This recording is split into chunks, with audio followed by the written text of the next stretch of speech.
तर काँग्रेस नसती तर फडणवीस मोदी शहांना ब्रिटिशांची चाकरी करायला लागली असती।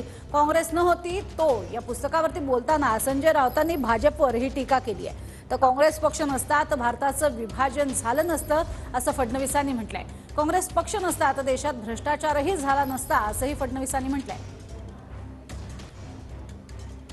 गांधी असतील, लोकमान्य टिळक असतील, दादाभाई नौरोजी असतील, सुरुवातीच्या काळात सुभाषचंद्र बोस असतील, सरदार वल्लभभाई पटेल असतील, हे सगळे काँग्रेसच्या विचारानं प्रेरित होऊन स्वातंत्र्य लढ्यामध्ये उतरले आणि त्यांनी ब्रिटिशांशी लढा दिला। काही मतभेद आपले असू शकतात, त्याच्यामुळे काँग्रेस नसती तर देवेंद्र फडणवीस, नरेंद्र मोदी, अमित शहा यांना अजूनही ब्रिटिशांची चाकरी करावी लागली असती। हे सत्य त्यांनी स्वीकारलं पाहिजे। शायद कांग्रेस नहीं होती तो भारत का विभाजन नहीं होता, कांग्रेस नहीं होती तो भारत में अनाचार, दुराचार, अत्याचार, भ्रष्टाचार की एक जो मालिका हमने देखी वो शायद नहीं होती।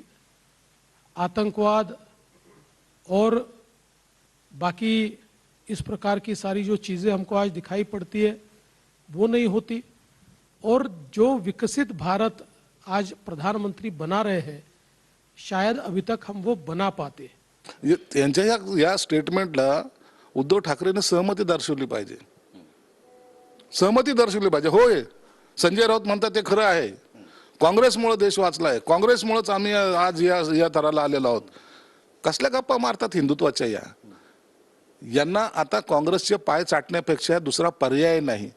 काँग्रेस आणि दुसरे त्यांचे पितामह भीष्म शरद पवार यांचे पाय चाटण्याशिवाय उबाठा गटाला आता पर्याय राहिलेला नाही, म्हणून हे त्यांचं चाललेलं कारस्थान आहे।